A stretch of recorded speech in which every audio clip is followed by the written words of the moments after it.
Okay. YouTube should be good now. I think we're solid and we can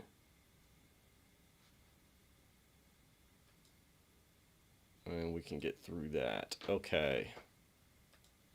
So, let's try this again. What's good, everybody? What's going on? We got the live stream working.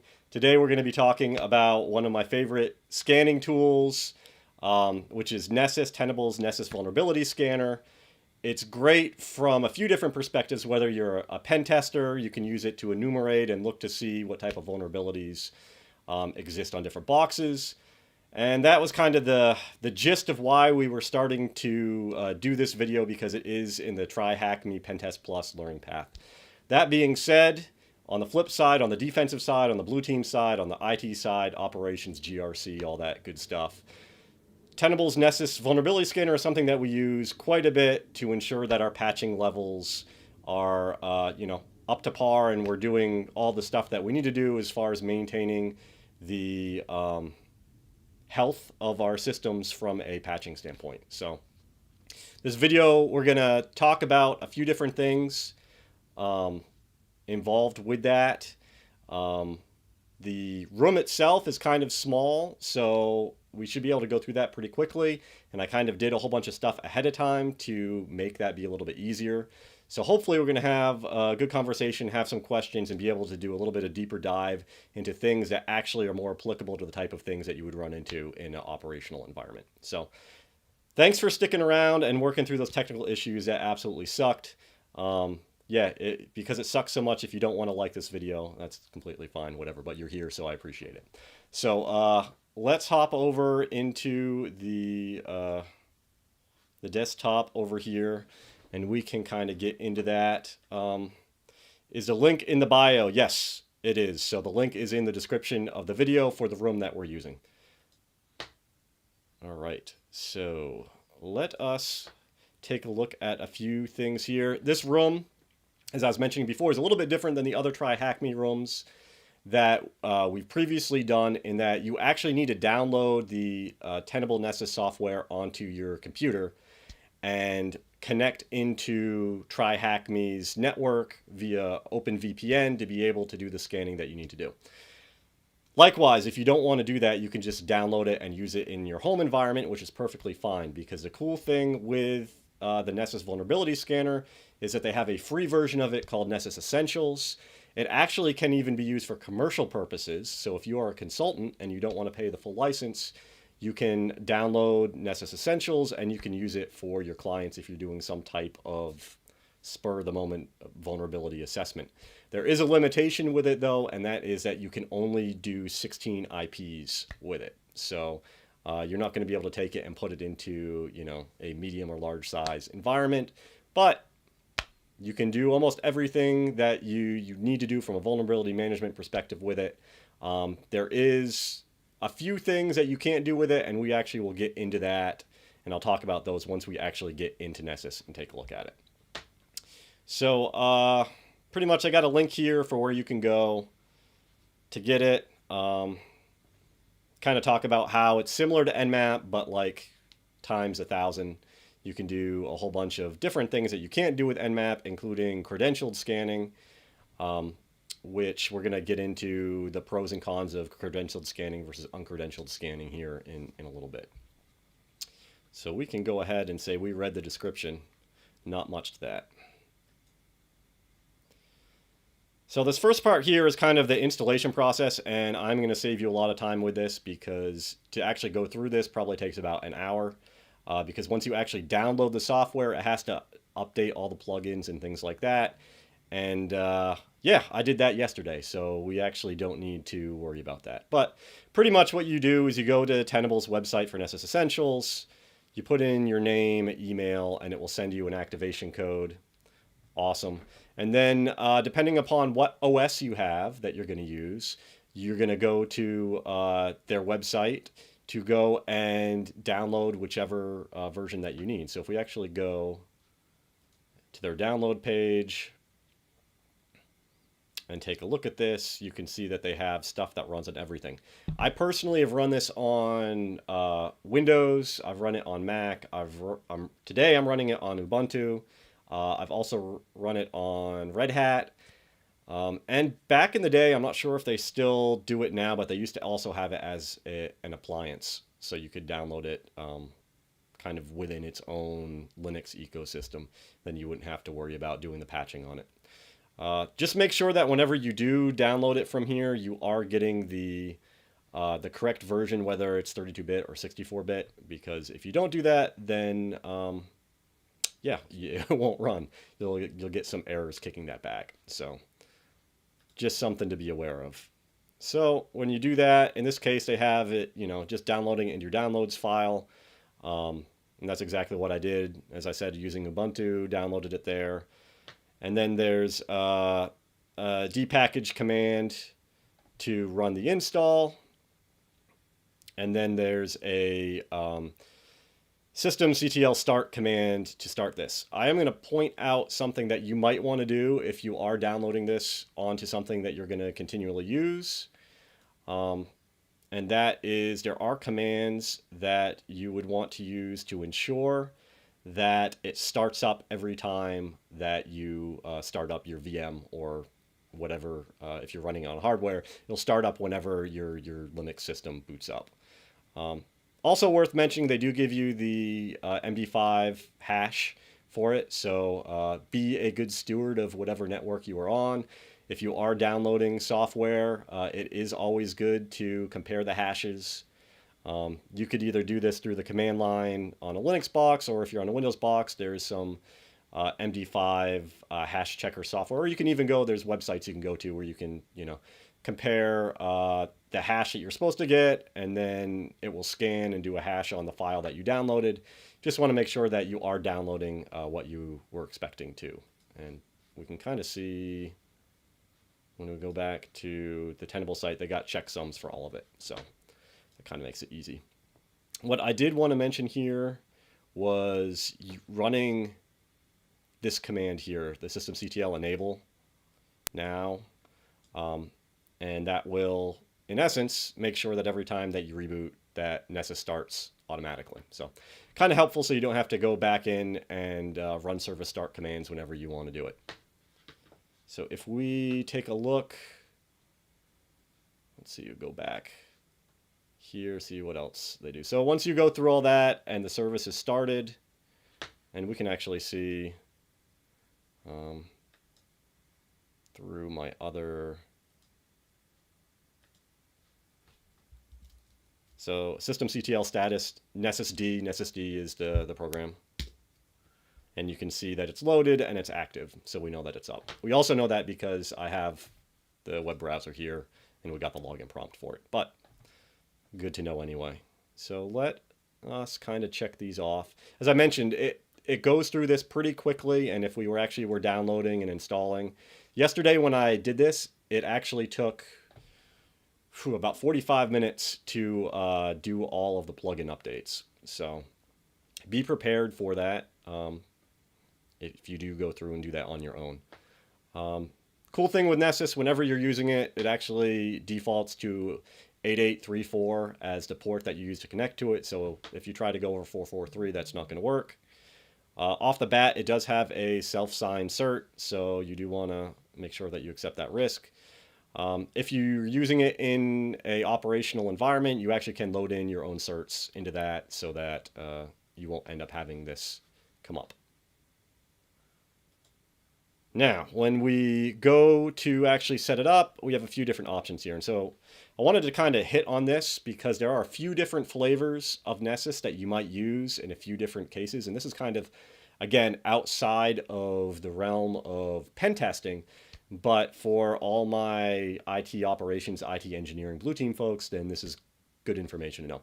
So Nessus Essentials is the free one that I mentioned. You have the 16 IP limit. Cool. Nessus Professional is a standalone version of Nessus that you would just use in an environment, or if you are kind of like a consultant, or if you were a pen tester, that's probably what you're going to go with, is Nessus Professional.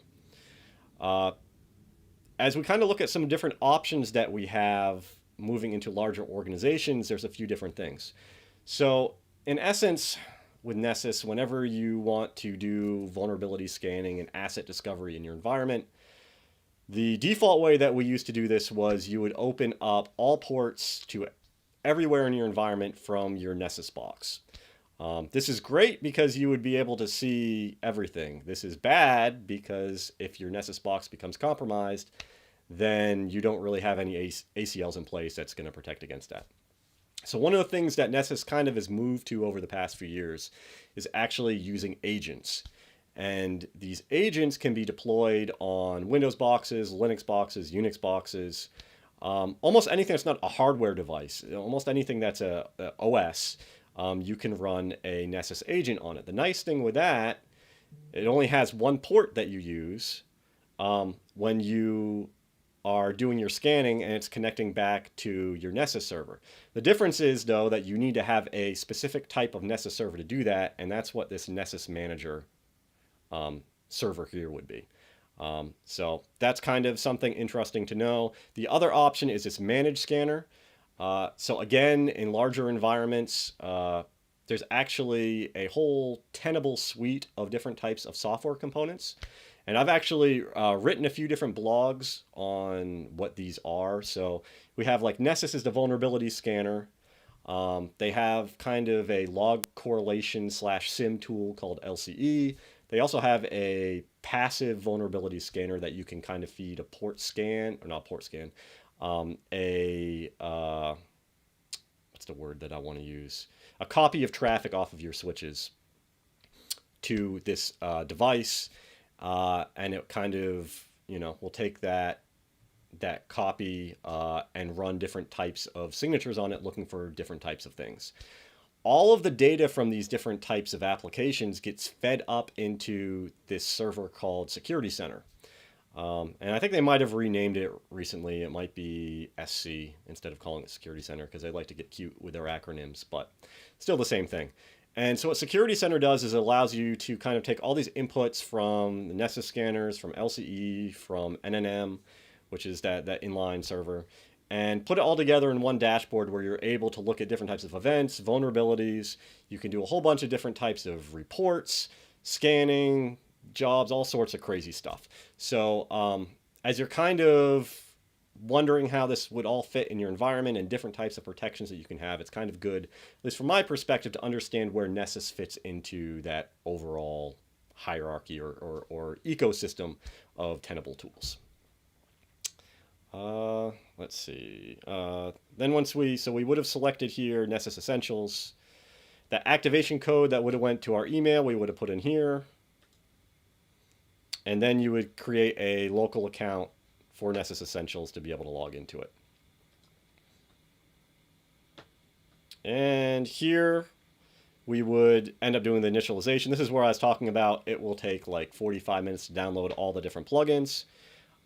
Interesting thing with Nessus is they are always updating the plugins. So whenever you think about new vulnerabilities coming out, Nessus is developing new plugins to look for those vulnerabilities. So depending upon where your Nessus server is in your environment, it might have access to the internet back to Tenable's servers to pull down those plugins automatically.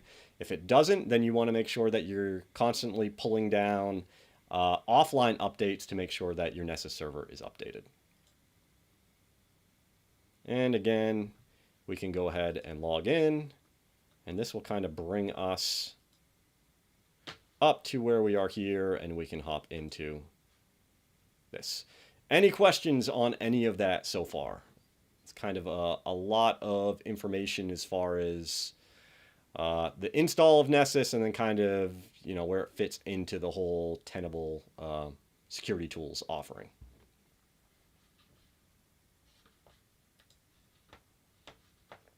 All right, if there's no questions, then we will move on and answer some of the questions in this.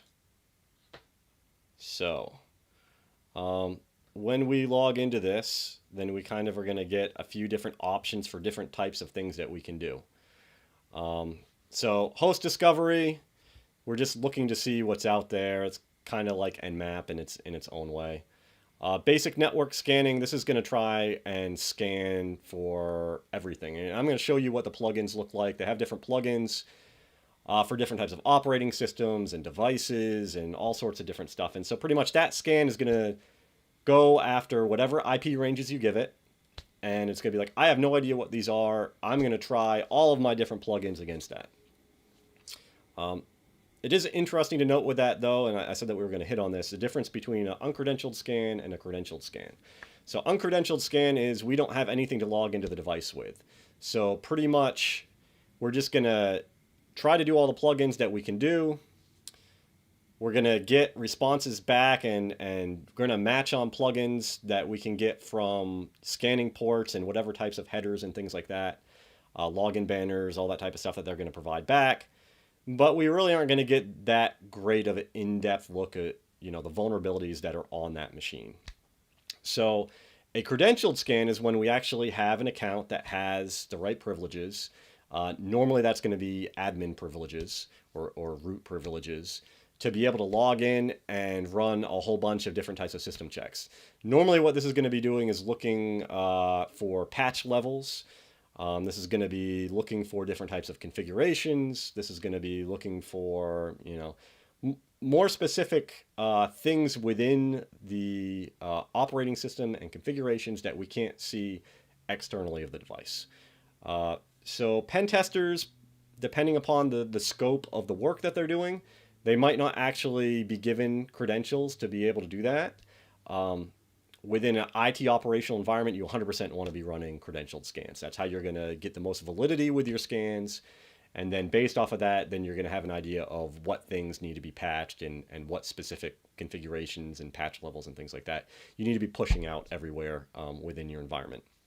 It's important to note when you are doing that and you are reading scans, you want to take a look to see what type of scan was actually run. Was it credentialed or uncredentialed? Because if it was uncredentialed, you might look at the scan report and be like, oh, we're good, we're solid, there's not that many vulnerabilities. But then when you actually go through the plugins and you look to see what was run, you might end up seeing that all these plugins failed to log in. And then at that case, then you're not really out of the woods. You really just didn't do that thorough of a credentialed scan. So, other types of scans that you can do, looking for malware. You can actually do Yara rules. I'm not sure. I don't think you can do Yara rules on the free version of this. But when you have the paid version, you definitely can do Yara rules. So if you want to look for specific types of hashes and things like that, you can do that. Web application tests. That's going to be a whole bunch of enumeration. We're actually going to do one of those, so that would be good. Credentialed patch audits. Something else that's worth mentioning here is you can do compliance scans. So if you are in an organization where you have to do or have to use certain types of security configuration baselines, so whether it's CIS benchmarks, whether it's DISA-STIGs, whether it's certain types of HIPAA configurations, Tenable has different plugins aren't the right word with that. It has different types of configuration files that you can load and scan against your devices, and it's able to tell you if you have things configured correctly or not. Again, that's an option that's not with the free one, but in most very large organizations that are required to meet those types of benchmarks or having compliance related requirements, that's a thing that they do quite a bit with Nessus. It's very, very helpful as far as automating that. All right, let's see. That's pretty neat. Yeah, I mean, it's helpful. It's a lot easier than going box to box or, going to look. I mean, think about this. So if you have a Windows environment, and depending upon the type of configurations that you're required to verify, nobody wants to sit there and go through a GPO looking for 300 different types of configurations. It sucks. It's horrible. I've done it. So having a tool that can automate that makes it so much easier. It's not perfect. There are things that it might not be able to get. I've also found that in doing those compliance scans, it's actually, you'll have much better success if you're using the Nessus agent than actually doing it from Nessus itself. So something to kind of think about and be aware of, but it's still pretty cool. All right, let's get through these questions here. What is the name of the button which is used to launch a scan? Well, let's go take a look. New scan. Pretty straightforward, I think.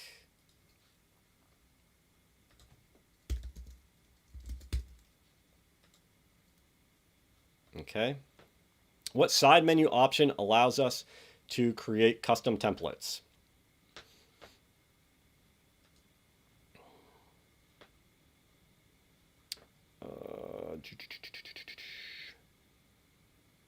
Don't know if it's maybe...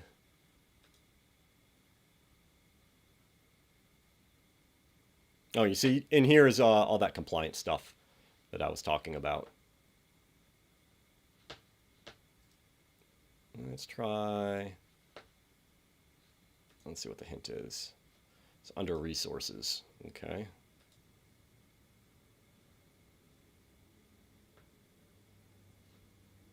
I don't know if I see settings. Nope.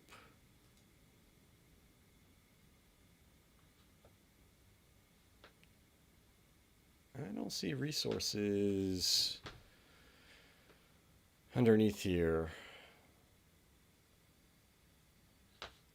I got a question coming in. So you can do a full scan, like with AV covering all bases.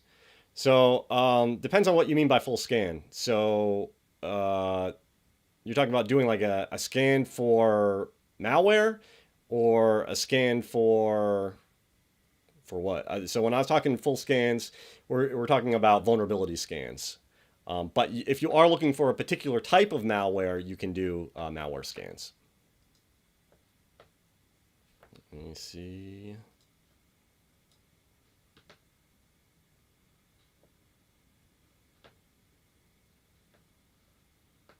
Uh-oh. Let's see. Okay, I don't remember seeing where the resources were on that. Let me pull something up real quick and look and see if we can find that. If anybody else can find the answer to that question, that would be cool too.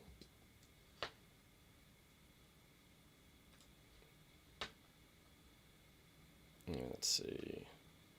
So I think, oh, I see. I see what they were trying to get at. Let's go back. So under resources is right in front of my face. Policies. So if you go into policies, you can create custom templates. Okay. What menu allows us to change plugin properties such as hiding them or changing their severity? Plugin rules. To hide or change the severity of a plugin. I don't normally have to deal with that too much. I will be honest though, in most of the environments that I end up working with Nessus, we're using Security Center, and that kind of has its own flavor of being able to do this type of stuff. You do it within Security Center, and then it kind of pushes the rules out to your Nessus scanners. So let's go plugin rules. Okay. In scan templates section, after clicking on new scan, what scan allows you to simply see what hosts are alive? So that was host discovery. If you remember, we go back and we look at that.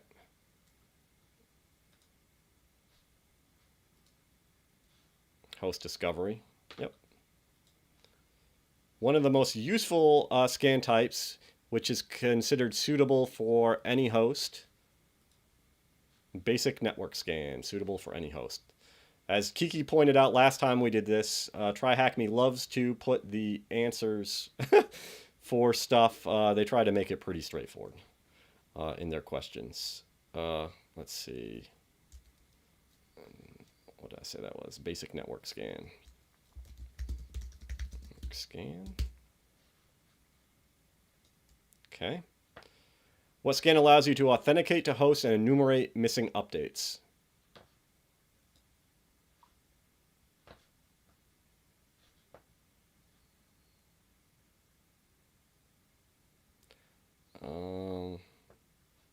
credentialed patch audit. So why would you do that versus a basic network scan? Well, this might have a bit more limited in the plugins that it's running versus this, which is going to run everything. Let's see, credentialed.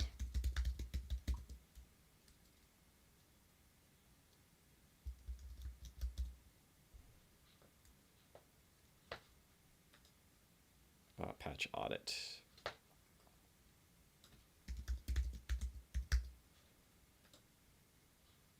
Okay, what scan is specifically used for web applications scans? Well, I bet you the name is... Where are you at? Web application tests. Yep. Okay. Bam. All right. So I already started up this box, and I'm going to show you how to do this, and we can wait for it to do it, but I've already done the scan as well, so we can look through the results too, so we don't have to like really wait. So create a new basic scan targeted to the deployment, the VM. What option under basic on the left to set a time for the scan to run? This can be very useful when network congestion is an issue. I already know what the answer for that is going to be scheduled, but let's take a look at this. Okay. So since I said they don't really go too in-depth here, let's walk through these because it's really worth pointing it out. So you're going to name it whatever you want to name it. We're just going to call it that. Give it a name. If you have different folders, you can break it up. This might be helpful if you are doing different jobs or something like that. You want different folders. This is where you put in the targets. So IPs, this can be ranges, subnets, domain names. In this case, it's just going to be a single IP. If you already have a list already created, you can upload that here, which is nice. Schedule is what they were talking about if we wanted to do that during certain times. Now, that actually brings up a very interesting point depending upon what it is that you're doing and the scope of it. So if you're in an operational environment and you are in the blue team, you're on the scanning team, you're doing stuff like that, you might want to schedule your vulnerability scans after hours. That way there's limited impact, possibility of it not actually breaking anything. Depending on what type of scan you're doing, it could break things. Normally you figure that out and then you don't do that ever again. So, but it's good to understand that you can schedule it when there's less folks around that could be impacted if something does go sideways. From a pen testing perspective, you could do the same thing, although you could also schedule something like this. Maybe you actually do want to do it during the day, depending upon the type of host or devices that you're interacting with. You might be able to hide in the noise a bit more if you're doing it when there's more activity going on within the network. It really depends. Notifications, you can have reports sent out and alerts sent out whenever your scan is done. Discovery types. So you can kind of read through some different things here. The important thing with this is determining whether or not you want to hit all the ports, certain ports, popular ports. This is where you would kind of configure that. So if we wanted to go custom, we could go under and set those, or all ports, right? So let's see, what else were we doing there? If we did go custom, then it opens up host discovery, and you can change these, whether you want to do ping methods, depending upon the type of security tools that you have in between you and the host that you're trying to scan. You might want to do different things there. If ICMP is blocked on the network, then it might not be worth running through ICMPs, especially if that's going to take a bit longer. If you have different types of fragile devices, you can do that. If you need to use Wake on LAN, you got some Windows boxes that power down or go into a hibernated state. and you need to wake them to be able to scan them, you can put that in here. Port scanning, whether or not you will consider unscanned ports as closed, how you actually want to do the scanning stuff. This kind of goes back into some of the stuff that we were talking about when we were doing the Nmap rooms.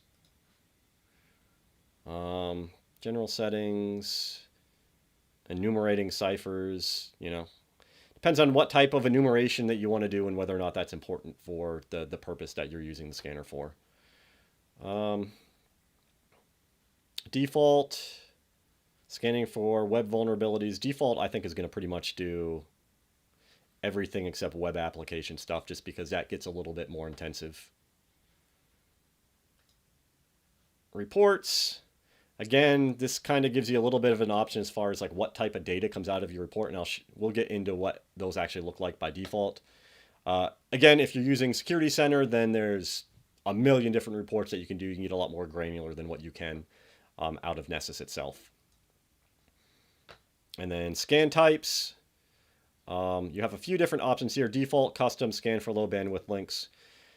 The amount of RAM that you have on your box and the CPU that you have will play into this. So you might want to play around with that a little bit. In an operational environment, you can kick this up quite a bit more. And that way that will help make your scan go a lot quicker, especially if you have a lot of hosts that you need to hit. Other section here. They don't cover this at all in this lab, and I think it's important to cover. So if we were doing credentialed scans, this would be where we would go when we put the information in here. So how you want to do it, if you want to use a public key, passwords, all that type of stuff would go in here. So if we were doing SSH, we were going to use a password. We were going to elevate privileges. If it's a Cisco device and you need to use enable, then you can put that there and then put the enable password, right? If it's su or sudo, then you can do that there. This is also important. What's the preferred port for using SSH? And you can get into some interesting issues here depending upon the client version of SSH that you're using. So all things to be aware of. Windows, on the other hand, is a little bit more straightforward, right? You can use hashes, the LM or NTLM hash if you want to. Normally, in places that I've been, we use a password, username, password, and the domain.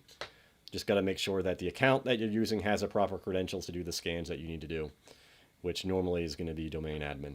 So you also want to make sure that you have other protections in place in Active Directory to monitor that account, because that kind of is an account that could get you in trouble if it's compromised. And some other global credential settings, which are good to know. So let's go ahead and answer these. Create a new basic scan targeting the deployed VM. What was the thing that we could use for timing at certain times? That's a schedule. Under discovery, set the scan type to cover ports 1 through 65,535. So if we go back and we look at the settings, discovery,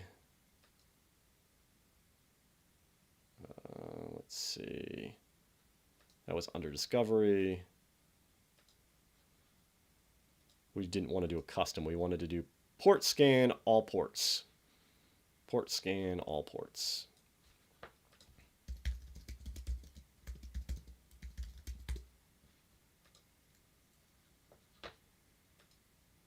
Hey man, what's good? Yeah, we're just crushing some Nessus here. Ask any questions if you got any as we're going through this. All right. What scan type can we change under advanced for lower bandwidth connections? And we kind of looked at that already. Scan low bandwidth links. What that's going to do is it's going to limit the amount of simultaneous hosts that you can connect to. So what that means is that the Nessus box will only reach out to 2 hosts at a time, and then it will only do 2 checks at a time. Where if we look at the default, it's going to try to hit 30 different hosts and do 4 different checks or plugins at the same time. Again, like I said, if you bump up your CPU and you bump up your RAM, then you can kind of be a little bit more aggressive with these types of things. But the answer for that was scan low bandwidth links.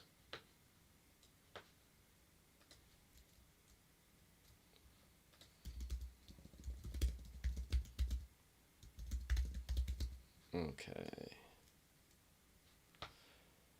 With these options set, launch the scan. So we're going to go ahead, hit save. Oh, didn't mean to do that. We're going to get rid of that.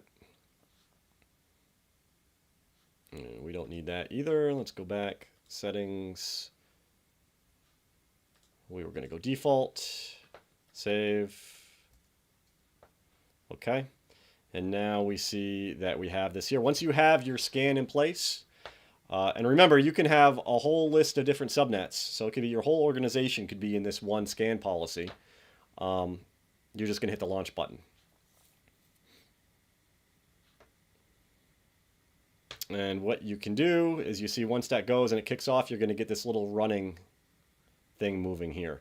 The cool thing with Nessus is that you can click in here and you can see the vulnerabilities as they come up in real time.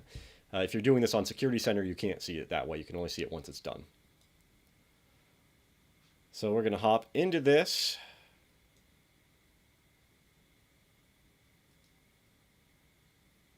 Let's see. Let's see if I did something wrong with that. Probably. I might have missed. Let's see. Oh.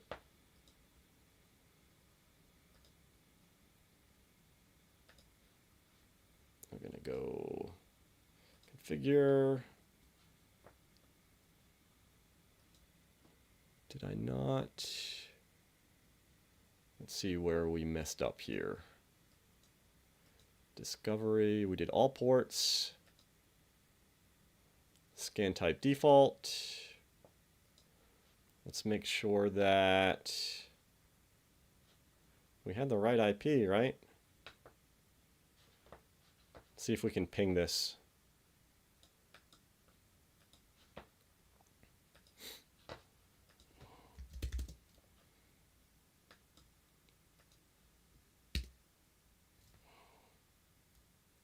It doesn't like that. Okay. Not a problem. We can do that and spin this up again. And let's also take a look at our VPN connection here. And we can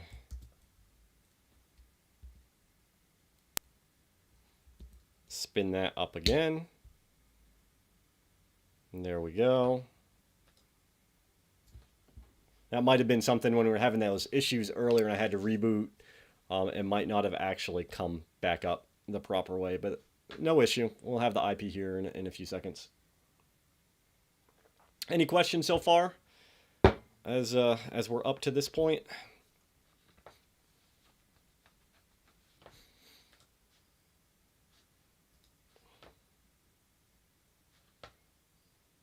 Once we get that.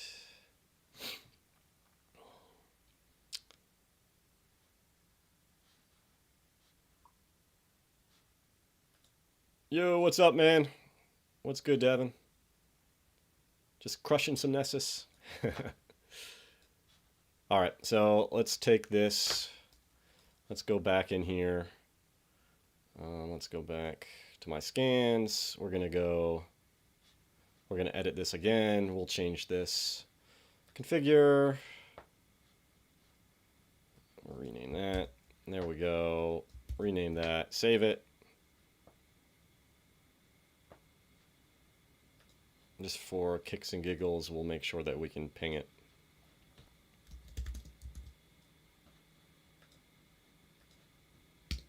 There we go. Yep. That should be good. Save it.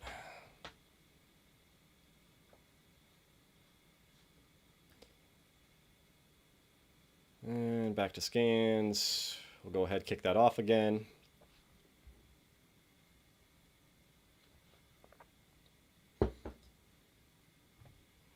There we go. So it already discovered the host, and we can see, as I mentioned, as it's going to go through this and running, we're going to see stuff come up. Now, this is a good time to talk about how they actually score these vulnerabilities. So they have 4 different levels. Well, I should say 5 different levels. They have critical, high, medium, low, and informational.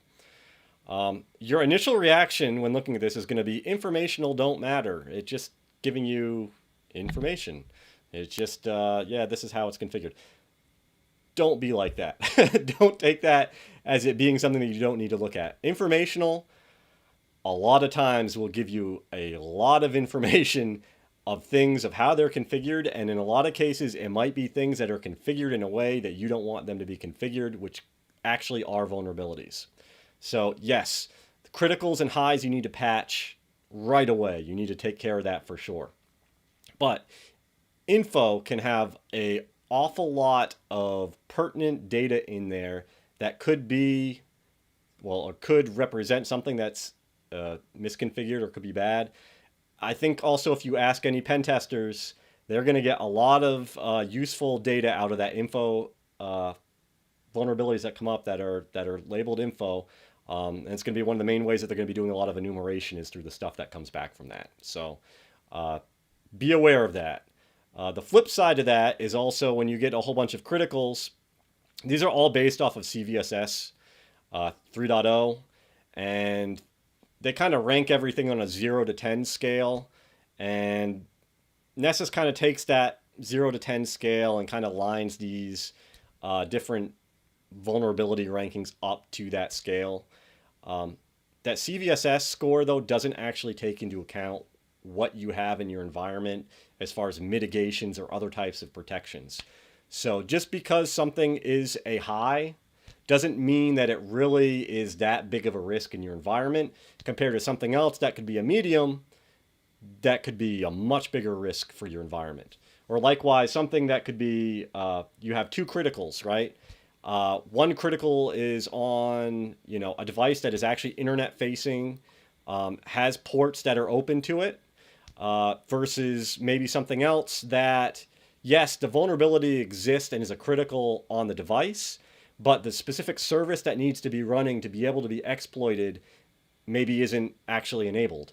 And you have different types of data flow protections in place that don't even allow traffic to get to that type of device, specifically from the internet or things like that. So when you're looking at kind of these different scan results, it actually does take a little bit of analysis to figure out which stuff you want to handle and which stuff you want to prioritize. Also, depending upon the type of organization that you work in, sometimes there are different types of compliance requirements as far as how quickly you get those types of vulnerabilities remediated. Normally, criticals you got to do as soon as possible. Highs, you normally have 30 days. Mediums could be 90 or 60 days. Lows could be 90 days or it could be whenever. And then they don't pay attention to infos, even though they should pay attention to infos. So kind of something to just be aware of. So let's take a look at the vulnerabilities that came up here. So what this families here represent is different types of plugins. And so the plugins, as I mentioned, kind of fall into different operating systems or different things like that. In this case, there's general plugins, web server plugins. If this was like, let's say, a Microsoft server and we did a credentialed scan, then there would be a whole bunch of Microsoft plugins that fall under Microsoft family here. Let me tell you count. We see that all these here are info. We can take a look to kind of see what this looks like when we click into it. So keep clicking into it and we see, all right, what is the output that the scanner got from doing this type of scan, right? So pretty much it was able to pull back a banner saying, what version of Apache was running. Gives you the information as far as what port, what service, and the host it was pulled from. Excuse me. When you have multiple hosts that come up for the same finding, then they just will kind of lay them out here. So it would have, let's say that there was 2 hosts that had the same thing coming up, then it would be this IP and then colon and then the next one, right? Let's take a look and see some other stuff. Device type. And this is them trying to figure out what they think it is, and they give you a confidence level the general purpose. It might come back and they're going to be like, oh, it's a Cisco switch, and their confidence level is 85. It's just based off of the different plugins that actually hit for it, and that's how they kind of determine what they think it is. Nessus scan information. This kind of gives you a little bit of data as far as what the scan did, what was enabled. This is useful when troubleshooting scans that aren't working and you want to know what was actually going on. Let's see, anything else? Common platform enumeration. Again, depending upon the purpose of who's running the scan, having an idea of what version of Apache is running on a server could be very useful to you, because then you're going to go and look for particular vulnerabilities for that and then a way to exploit those. Let's see, got a question come in. So all the fixes have to be done manually, no auto fix. So that completely depends upon what the device is and what you're using for your software patching, right? So normally once you get into a good rhythm of doing vulnerability scanning, in an operational environment that really has this figured out really well, they might be doing it bi-weekly or monthly. It should be lining up with your normal patching process, right? So yeah, you're going to have Windows stuff coming up, but you're going to be doing your normal Windows patching. So it's a bit cyclical, and it kind of works together. Every once in a while, you might have a Windows vulnerability that comes up where you have to do the patch, and then there's a registry command that you have to enter as well. But that's not really the fault of Tenable or Nessus for telling you that. If you go and you look up the KB article for that Windows patch, it's going to tell you that you need to do that anyway. So really, this is kind of just consolidating all the different information from multiple vendors into one place and allowing you to have a better view of your entire organization and the things that you need to do. As far as automation, stuff like that, it really depends upon what you have in place for patch management, right? So maybe you have WSIS or SCCM to push out patches automatically. If you got Red Hat servers, maybe using satellite, things like that. Another question coming in. Would this be helpful for an attacker to use? It seems like a pretty noisy scan, so my impression is this is more helpful for blue teamers. So it depends. I think it's a pretty good tool, especially if you're external to an organization. Then you can kind of scan, because that's pretty much what people out on the internet are doing all the time to your organization. So that's one thing. Depending on the scope of your pen test, you might actually have a vulnerability scan as being part of the scope. So most definitely, I mean, I've been through many red team assessments where a Nessus scan is also one of the things that they do. And if it's, I guess you're kind of getting into the conversation of whether or not it's like a white box assessment or a black box assessment. If it's a white box assessment, really they're going to try and get as much information as they possibly can from you to be able to do things. I mean, you might even give them credentials on things, right? Whereas a black box, they're going to start off with almost nothing and just try to get their way through the organization. So I think it's very, very beneficial. I've seen many use it a lot of times.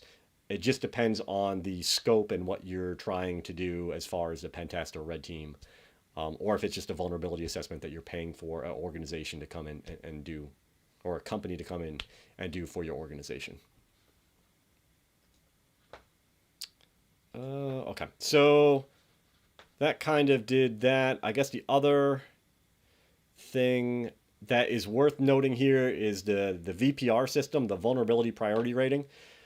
So this is something cool that Tenable's done recently. So I kind of was crapping on the CVSS scores and how it's not really ground truth, I guess.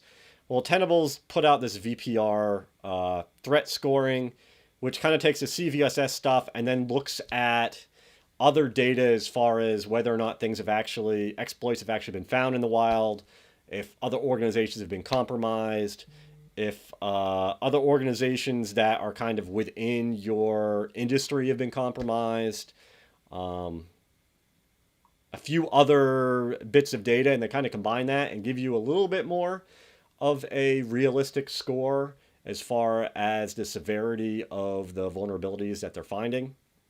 I find it to be a little bit more agreeable to me than the CVSS. Although, again, you still need to take it into account with what you have in your environment and the protections that you have in place and the mitigations and, a little bit of common sense. CVSS is old school now. It's 100% old school, but I will tell you that I work with some organizations that are grabbing on for dear life and do not want to go the way of the VPR scoring, even though I think I'm trying to remember if NIST put out something recommending going or using VPR. I know that it's been a few different places have been like, yeah, this is a lot better than CVSS scoring. The other thing with the CVSS scoring is it does have the ability for you to modify the score based off of your own internal variables. The problem is most places don't do that. So they just knee-jerk reaction and go with whatever the default scoring is instead of actually spending the time of trying to figure out what the score really should be. Okay, let's see. Go back and do that. After the scan completes, which vulnerability in the port scanners family can we view? The details to see open ports on this host.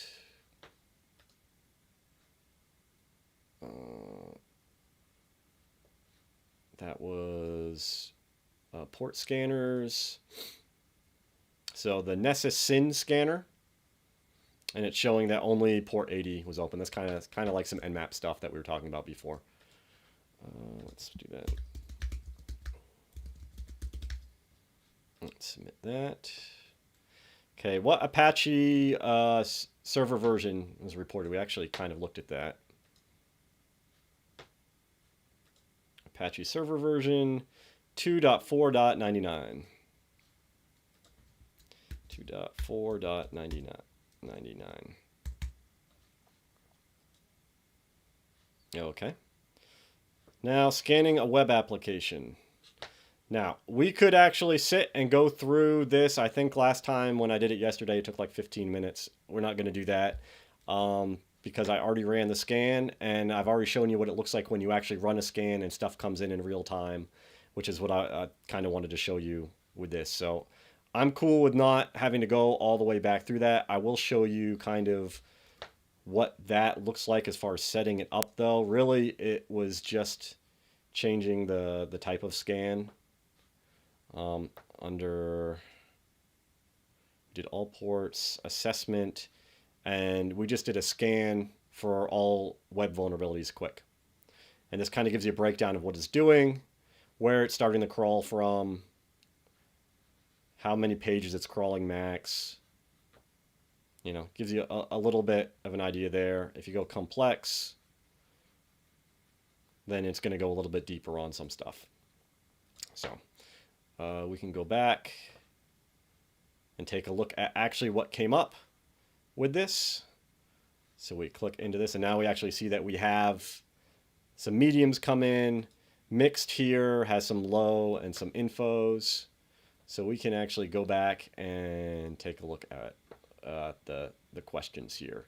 What is the plugin ID of the plugin that determines the HTTP server type and version?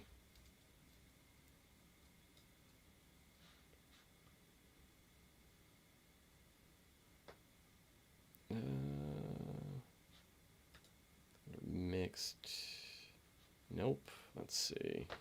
See how that's going to be. 1, 2, 3, 4, 5.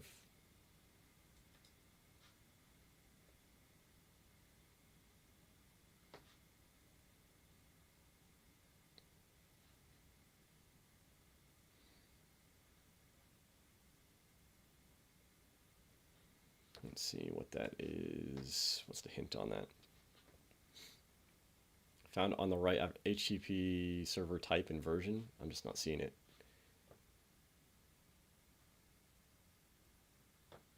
Is it just like right in front of me and I'm just missing it? There we go. No? Server type and version. Okay. Web servers? If we look at that, so it's Debian, okay, or plugin ID. I'm sorry. The plugin ID. So this is also a good way to search for things, and also a good way to create those policies or plugin rules where you want to avoid certain plugins. You can do that via the plugin ID. So every single plugin has its own unique ID number, 10107. 7. Cool. Well, authentication page is discovered by the scanner that transmits credentials in clear text. Probably some type of PHP. Let's see.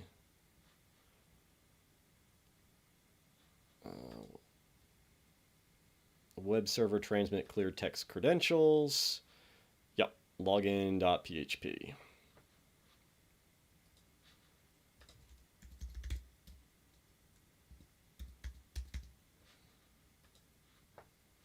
Okay, what is the file extension of the config backup?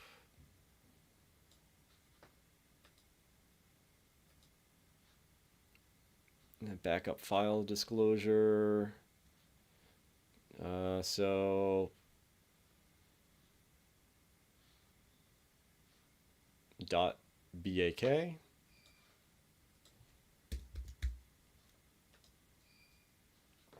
Which directory contains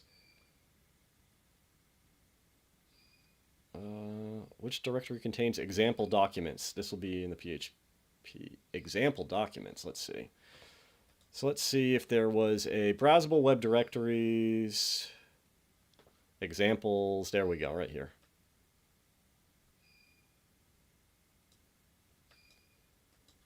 I like having this all on the same VM because doing these other Try HackMe rooms, it wouldn't let you copy and paste back and forth, which sucks. At least here, we can go like that. Cool. What vulnerability is this application susceptible to that is associated with X-Frames options?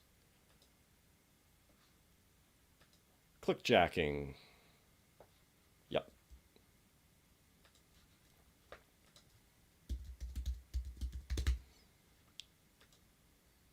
Bam. All right. Was there something that we missed? Yeah, we did that. Cool. All right. So that is it. That is all of our intro to Nessus room, which is cool.